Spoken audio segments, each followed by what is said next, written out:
Os santos são sinais da presença do ressuscitado na história. Hoje, dia 16 de março, celebramos Santa Luísa de Marillac. Nossa santa de hoje nasceu no dia 12 de agosto de 1591, em Paris, na França. Não sabemos ao certo quem são os pais biológicos de Luísa, mas, ao que tudo indica, ela foi adotada por Luís I de Marillac, que na época era cavaleiro e comandante de uma companhia do rei. Era uma pessoa considerada importante em Paris na época. Com 4 anos de idade, ou seja, em 1595, ela foi entregue por seu pai adotivo, Luís, à pensão das freiras dominicanas que ficavam em Saint-Louis-de-Poissy, em Paris também. Ali ela foi educada, foi alfabetizada, passou alguns anos, até que Luís morreu. Então, o tutor de Luísa passou a ser um senhor chamado Miguel de Marillac, que era chanceler da França. Ele, por sua vez, levou Luísa para um lar para meninas em Paris, e esse lar era cuidado por freiras capuchinhas chamada de Filhas da Cruz. Ali, Luísa teve uma grande identificação, especialmente ela aprendeu muito o amor aos pobres, aos marginalizados, de modo que enquanto ela estava lá, ela fez diante de Deus votos de servir a Deus e servir aos pobres. Mas Miguel de Marillac tinha planos diferentes para ela. Então, decidiu casá-la com um homem considerado virtuoso, que era secretário dos comandantes da Rainha Mãe, como era chamada Maria de Médicis.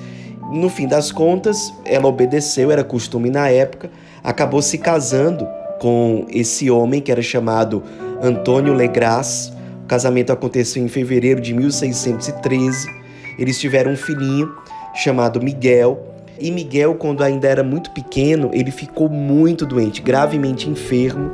E Luísa ficou muito abatida com isso, entrou em depressão na prática e ficou um bom tempo dessa forma, assim, sem coragem para fazer as coisas, muito triste, paralisada, até que uma grande graça aconteceu no dia de Pentecostes.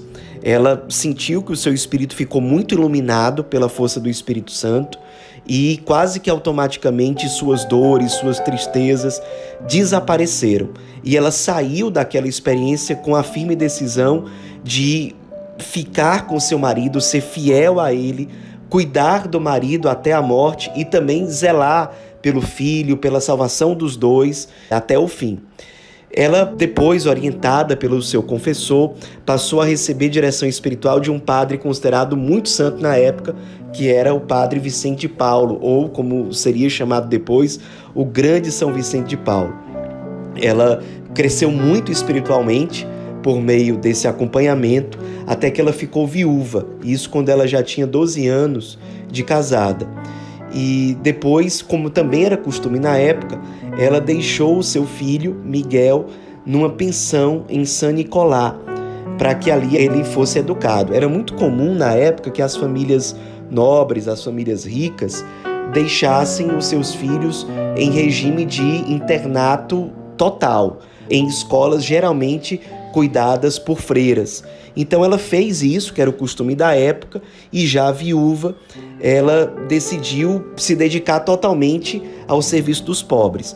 Ingressou um grupo criado por São Vicente, chamado de Damas da Caridade, e essas Damas da Caridade passaram a fundar casas de acolhida aos pobres, aos enfermos de forma geral. Ela acabou sendo nomeada por São Vicente como inspetora de uma dessas casas, e foi aos poucos crescendo no coração dela o desejo de fundar uma congregação religiosa, especialmente porque ela percebia que era muito difícil convencer as mulheres ricas a fazer esse tipo de serviço.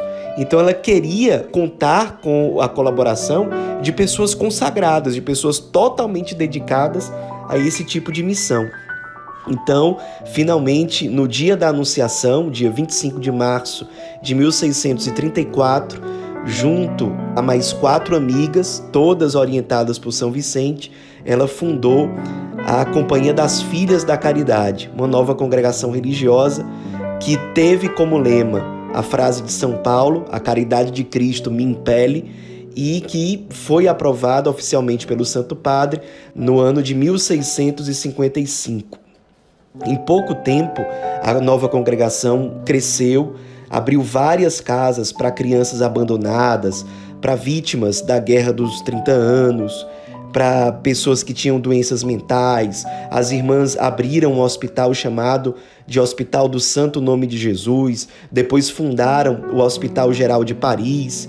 São Vicente mesmo escreveu as regras das Filhas da Caridade e nessas regras estava escrito o seguinte, que a nova congregação seria composta por irmãs não enclausuradas, moças que viveriam ao ar livre. Seu véu seria a santa humildade, seu mosteiro seria a casa do doente, a sua cela seria um quarto de aluguel e por claustro elas teriam as ruas das cidades. Então as irmãs assumiam, portanto, um estilo de vida totalmente missionário, totalmente dedicado aos pobres, aos mais necessitados. Luísa de Marilac se inspirava muito em Mateus 25, quando Jesus claramente se identifica com os mais sofredores, com os mais abandonados. Ela tinha a plena convicção de que amar os mais pobres era amar o próprio Cristo e incentivava as irmãs a viverem essa espiritualidade. As casas foram sendo abertas cada vez mais, não só na França, mas também na Polônia, a pedido da rainha da Polônia na época, que se chamava Maria Gonzaga. As irmãs chegaram lá e também as irmãs tiveram uma atuação muito importante em 1652, quando uma grande peste invadiu a cidade de Paris, deixou muita gente doente, muita gente morreu e ao todo as irmãs conseguiram auxiliar mais de 14 mil pessoas que tinham sido de alguma forma afetadas por essa peste.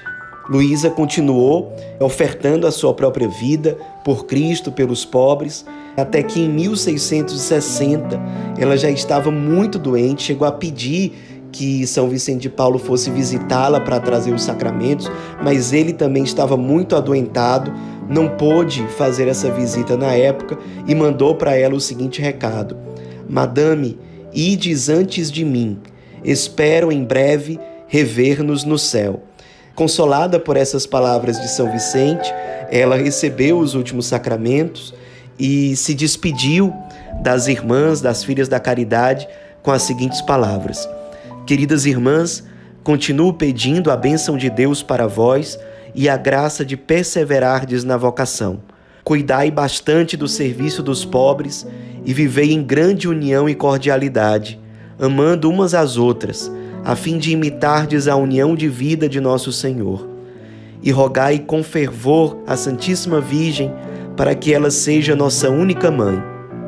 Então, pouco depois dessa despedida, Luísa de Marilac recebeu a unção dos enfermos, pediu para fecharem as cortinas e pouco tempo depois, de forma serena, ela faleceu, sendo sepultada na igreja de Saint-Laurent.